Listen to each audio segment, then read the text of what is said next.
Here we go. We're going to talk about solving by factoring. And I know some people go, ooh, factoring. Put your mind at ease. It's not as bad as it looks. We're going to do it little by little, not a whole lot at once. We have been solving quadratics. What makes this a quadratic? Power of 2. That means I'm going to find 2 answers. By the way, that just means there's 2 numbers I could possibly plug into this problem and get a correct answer out of it. That's all it means. And this was also something we saw earlier where you might say, well, I could just use quadratic formula. And you could. In fact, I'm going to show you the quadratic formula. The a value is 1. The thing right next to x squared, it's right there, it's a 1. My b value for this one is -6, and I don't see a value, so I'm going to call it 0. But the thing is, I'm going to waste a lot of time here. I already know the answer to this is 0, and the other answer is 6. There's my 2 answers. It's true. Look, if you put 0 squared minus 6 times 0, well, you'd get 0 take away 0. Well, that is equal to 0. If I plug 6 in here, 6 squared is 36, minus 6 times 6, that's 36. Well, 36 take away 30, that's 0. See, I don't even need to use quadratic formula, but that's because I know what the shortcut is before I even start. But I want to convince you guys that it is much easier to do it my way. But some people go, no, I'm just going to use quadratic formula. I'm going to do negative b plus or minus square root of b squared. So -6 times -6, that's 36. Minus 4 times a times c, all over 2a. And this part right here, 4 times 1 times nothing, that's nothing. That's a big old 0. So what do I end up with? 6 plus or minus the square root of 36 over 2. And see, here's where people start getting into trouble. They start doing goofy stuff like, oh, 2 goes into 6, I'll make that. You already lost. You just lost the game. That's illegal. You can't do it. What? Yeah, because see, this right here, this guy's got to be simplified first. Well, the square root of 36 is, oh, it's 6. So I could say 6 plus or minus 6, the whole thing divided by 2. Well, what does that mean? It means, well, 6 plus 6 is 12. 12 divided by 2.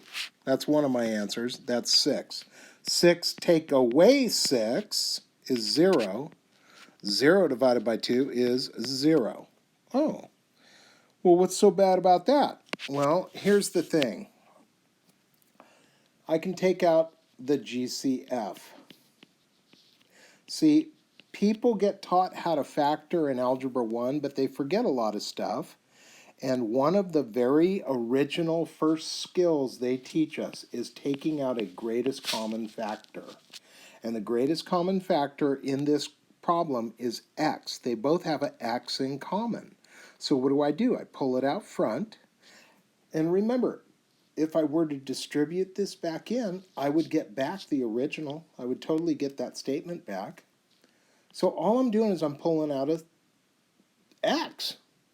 Whenever you pull out a single letter, one of your answers is 0. That is true. It's always true.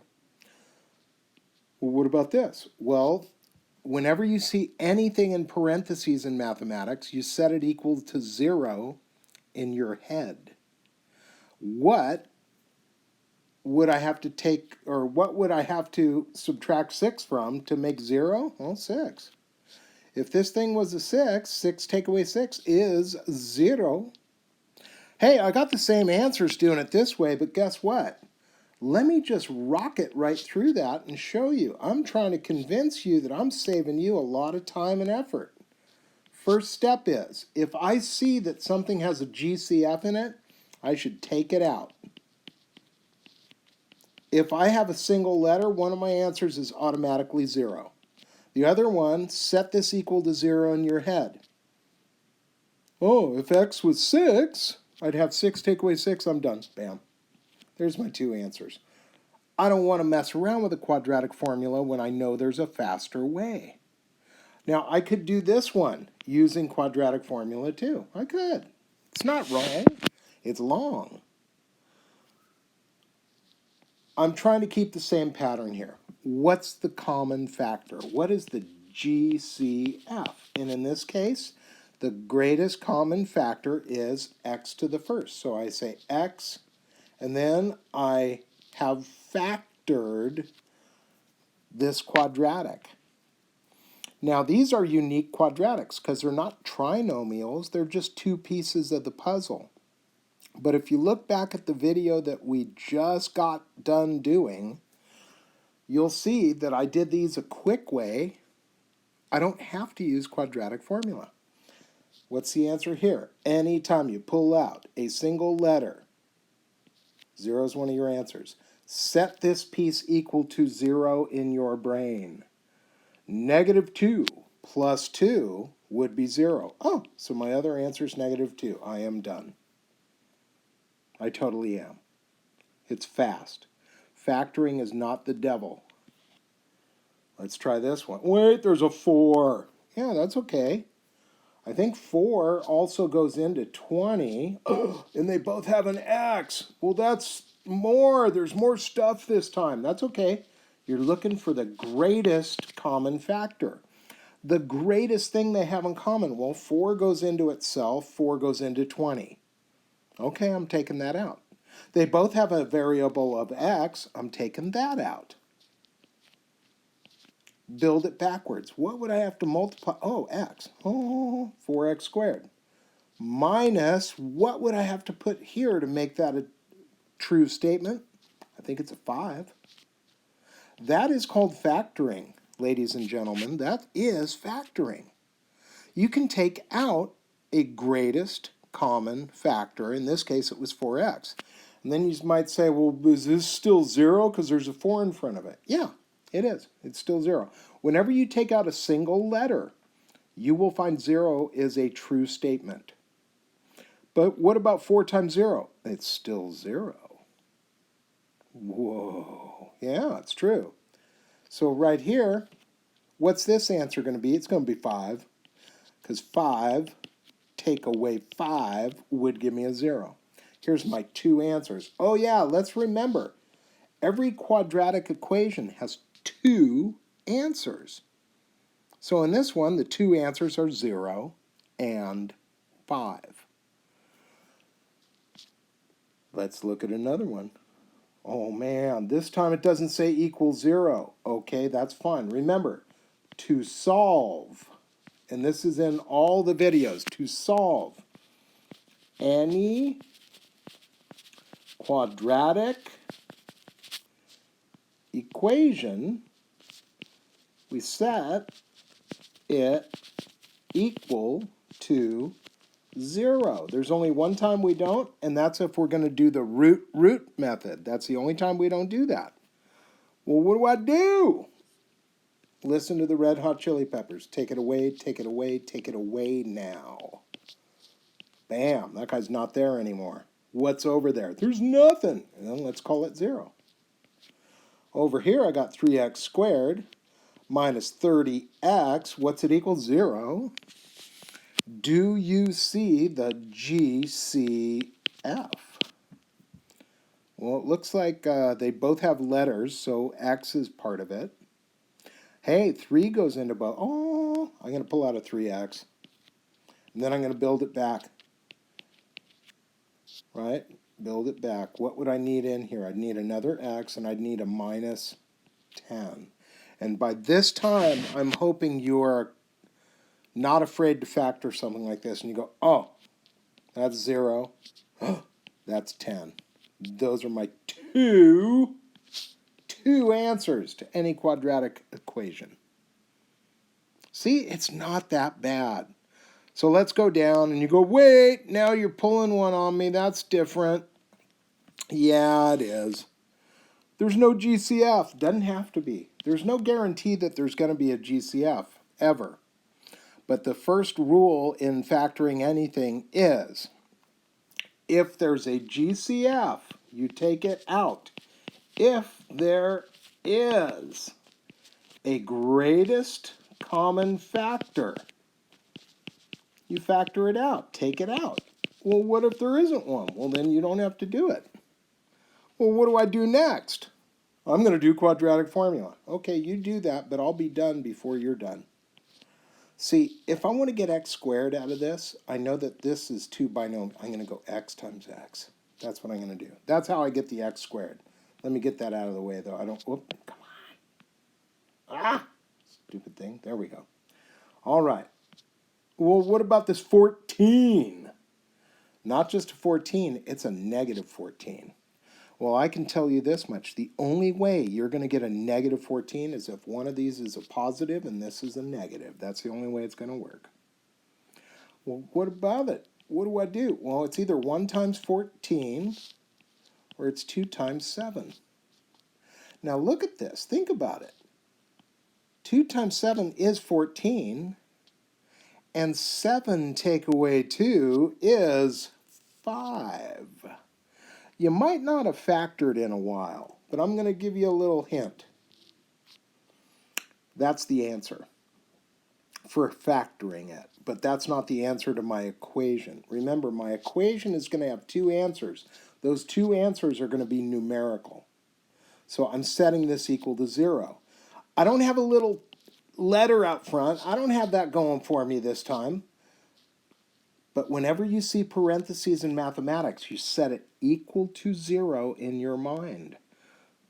So guess what? The answer here is negative 7. The answer here is 2. You are done. Now, factoring is a trick that we use to break things down into binomial components if we can. How do you know you're going to break it down into binomial components? You play around with it. You see if you can find a pattern. And let's look at another one. Okay, here we go.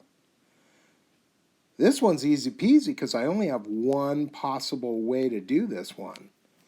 How do you know? Because there's only one way to write 3. 1 times 3. That is the only option I have. So let's try to break it down. Well, why didn't you try to take out a GCF? Because there isn't one. Take a look at it. I got X. I got X. I got no X. I got a 2. I got a 3. Well, they don't even have anything in common. What about me? I'm a 1. Not going to help. Not everything has a GCF. It's okay. But I know how to get x squared. It's x times x. It is. I want it to end with a negative 3. I want it to end with a negative 3. So one of these has to be a positive. One of them has to be a negative. Well, if I put the 3 here and the 1 here, is that the same thing as if I put the 1 and then the 3? Well, let's see. My dog's barking. He's saying no because he's really good at factoring. That's x squared. That's minus 3x. That's 1x. That's minus 3. Oh, so I get an x squared. I get a minus 3x. I get a plus 1x, and I get a minus 3. Yeah, there's that. There's that. And this plus this is wrong. Oh, so here's the thing. The beauty about factoring is every problem that does factor, and we know some of them don't, but every problem that does factor will only factor one unique way. It is true. It's not a lie. We're going to set this equal to 0, and then we're going to do the opposite game. What would I have to plug in for x to make that whole chunk of the puzzle equal 0? Negative 3. What would I have to plug in here? Uno. Es la verdad. There it is. There's my answer. I have 2 of them because it's quadratic. And that is why we teach you in Algebra 1 how to factor stuff. Because these are the solutions to these equations. We factor first, then we set them equal to 0, then we finish the problem off. Let's play again. Oh, 30. 30 is a big number. It is. 30 could be 1 times 30. It could. It could be 2 times 15. It could be 3 times 10. It could be 5 times 6. There's all kinds of junk that goes into 30. Hey, every problem we did so far had a minus here. What if it's a plus? Oh, that's even easier. Let's break it down. I know x times x is going to give me x squared. I know that. I want it to be a positive 30, so I'm going to clue you in on something. If you want it to be a positive number at the back, whatever this sign is has to go in both parentheses. Let me say that again. If you want this to turn out to be a positive 30, then you look at the first sign, and whatever's there goes in both. So I'm going to put pluses in both. Now take a look. I need to come up with 17. Wait, I'm stopping right there. 2 plus 15 is 17. And 2 times 15 is 30. And I have just unlocked this baby. Now, if you need to, the things I'm trying to say to you in this video, you can rewind them. You can watch it. You can write it down so you have it in your notes, but then rewatch it, and then maybe it might click the second time through, the third time through. And if not, I'm in the Zoom room. That's a -2. What's the answer here? -15. I have 2 answers. I am so bold as to say that thing is solved. Factoring a quadratic to solve is not a bad thing. A lot of people, oh, I'm afraid of factoring. I'm not good at factoring. No, let it be easy. Look at that. I already see it and I go 8. Could be 1 times 8 or it could be 2 times 4. But one of those combinations is going to give me a 2 in the middle. Let me clue you in. X and X. It needs to be a -8. Wait, we already knew this rule. If it's going to be a -8, one of these has to be positive, one of these has to be negative. So here's the only thing you have to be careful of. If I put the 4 here and the 2 here, I'll still get x squared. I'll still get -8, but I will not, whoa, that was weird. But I will not get a -2. I would get a positive 2x. So the only thing you have to watch out for sometimes is, did you put the signs in the right place? No, I did not. I have to switch those. I should have made this the negative and this the positive. Then it would have worked out and I would have had it factored correctly. And then it's easy peasy. What's the opposite? What's the opposite? There it is. We're in business. All right, when you guys do get to the practice problems, you're going to see I'm just giving you practice like this. And then you go, yeah, but what about this? I'm also giving you practice like this. I know. You're like, thank you. But I'm also trying to do this little by little. We're not going to do everything in one day. We're not even getting everything done in this one unit. We still have many units to go. But I'm telling you now, what makes this one look different than this guy or this guy or whatever? What makes them look different is I put a number out in front here. But guess what? See that number out in front? It's a GCF. It is. 5 goes into itself, 5 goes into itself, 5 goes into 30. All right. A GCF does not always have to be a letter. Doesn't have to be a number. Sometimes a GCF could be a number, a variable, or both. Let that sink in. It could be a number, it could be a letter, it could be both. This one, it's not both, because I got an X, I ain't got no X. All right. Poor grammar choice, ain't got no, but I can take a 5 out. Work it backwards. This thing is a trinomial, so let's make it back. 5 times x squared is 5x squared, plus 5 times x is 5x minus 6.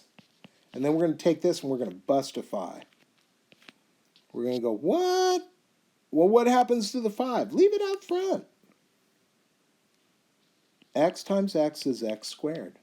It needs to have a minus 6. We're not worrying about 30 now. We don't care about 30. We just want a 6 back. Well, then, I'm going to do 1 times 6. 1 times 6 is 6. Don't jump the gun. What do you need in the middle? You need 1x.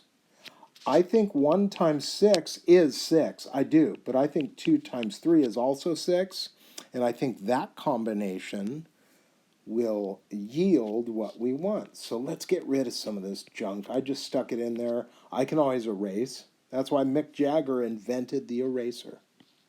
It's true.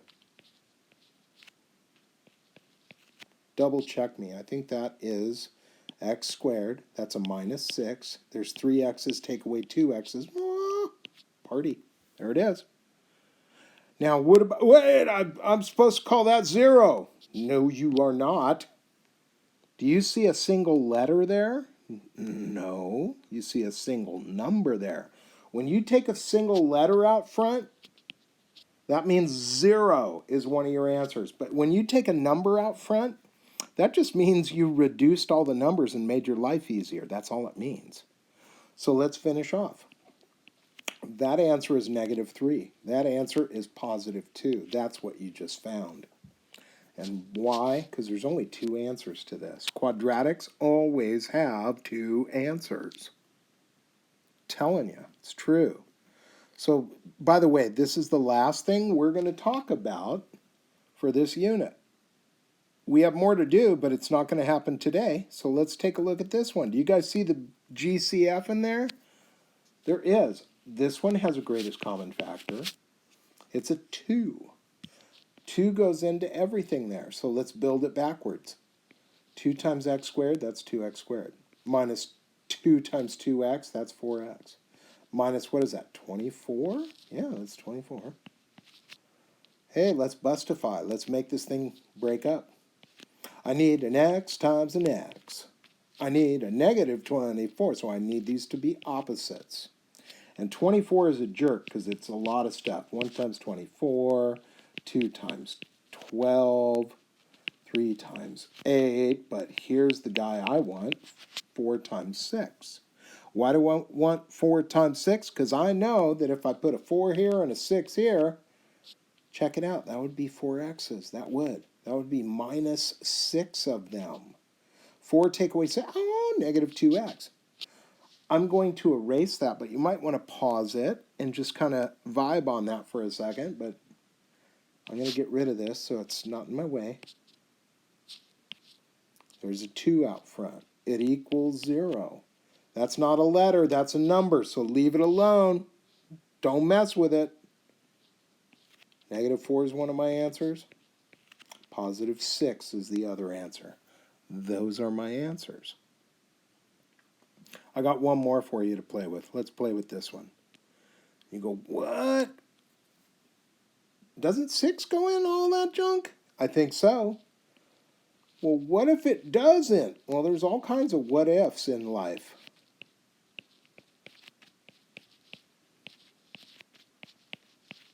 There you go. Let's break it up. X and X. Ooh, it's got to be a positive 4. So I already told you this trick. If you know it's got to be a positive, whatever's in the front goes in both. Bam, kabam.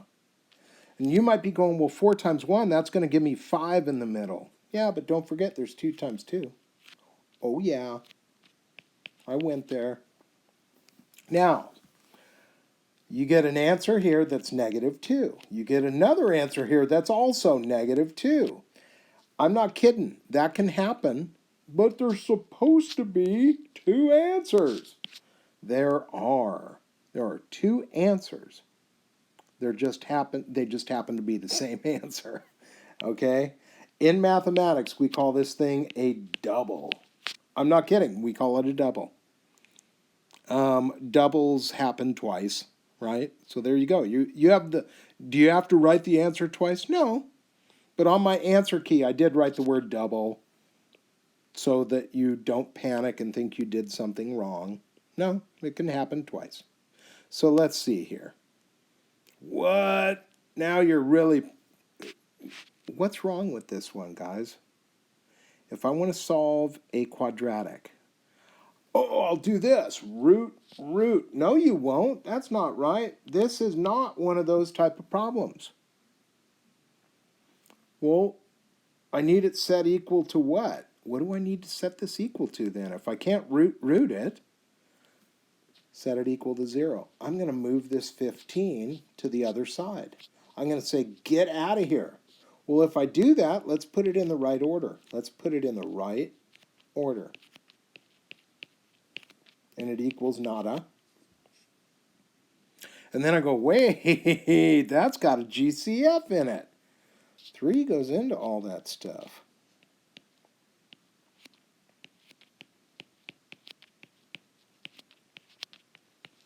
It surely do. And this one you can't get wrong. X times x gives you x squared. It's a minus 5, so it's got to be a positive times a negative. And 5, you can only write it one way, 1 times 5. You just got to make sure you put the stuff in the right spots to get it correct. Double check me. Take a look at that. Did I do that right? I think I did. But I still don't know why sometimes we say one of our answers is 0. Well, you only say one of your answers is 0 if you pull a letter out. That's not a letter, that's a number. Well, what do you do if... just let's get so far. We can't get everything done all in one day. So this is as far as we're going today. And then we'll talk about it as we progress through the next unit. My answer here is -1. My answer here is 5. There's my 2 answers. And I say, dang, I was supposed to find 2 answers anyway, because that's what we do when we solve quadratics. We find 2 answers to every question. Now, somebody always says, couldn't I use quadratic formula for this? Yeah, you could. But you know what? The first step to make it easy would still be set it equal to 0. Oh, I did that right here. The second step to make it easy would be take out the GCF. Oh, I already did that. Well, then you're already at the spot where it's not that hard to do. And if you want to use quadratic formula, you can. But I always warn people, factoring is faster. It is. And you make less mistakes. So here's the takeaway from this lesson. Keep this in mind. There are many things that can happen. What if there's no GCF and there's a number out front still? What if it looks like this? 2x squared minus 5x plus 9 equals 0. What if I can't take out a GCF? Well, guess what? That's not on this test. Oh, so if it's not on the test, don't worry about it yet. Okay, so that is not an issue. What if it has a power bigger than x squared? What if it says something like x third minus 6x squared plus x? What if it says that? We haven't done that yet. You're correct. We have not done that yet, and it will not be on this first test. Oh, what if it doesn't factor? What if? We will cover the other situations little by little. Okay? And you already know the answer to what if it doesn't factor. If it does not factor, then it's either a cheerlead problem where you root, or you have no choice, you have to use quadratic formula. That's what you do if things don't factor. But there's a lot of what ifs. I get it. There's a ton of what ifs. What if they're not on the test this unit? Well, then let's worry about them when we need to worry about them. Because I'm not going to put stuff on the test that we have not covered yet. And that is the conclusion of this lesson. Now, where's the practice? All the way at the top. Here we go. All of these examples. Oh my gosh, wonderful. All of this stuff. Oh my gosh. But, here we go. Solving quadratics by factoring. Solve each by factoring. So here's your assignment, and this is, I don't want to say it's the last one in the unit. I think it is though, but I'm not. Anyway, solve each by factoring. There's 12 questions, but that's only because I could only fit 12 on this screen at a time. So take a picture of it, and then I'm going to show you. There's 2 more at the bottom. Then I'm going to show you there's 6 more on this page. So pause it, take a picture of it. And what you should notice is I did not put anything here to practice that I did not already show you an example that is similar. Then here's the answer key. This all does fit on one screen. So take a picture of the answer key so you can check it when you go through and notice, hey, that happened twice, that's a double. That happened twice, that's a double. So guys, as always, if you get stuck, please ask questions. I will answer whatever you need to. And don't be afraid to be wrong, because that's how you learn sometimes. Anyway, I hope you enjoyed this walk down the factoring technique method lane. Oh God, that sounds stupid. Okay, I'm going to just say bye.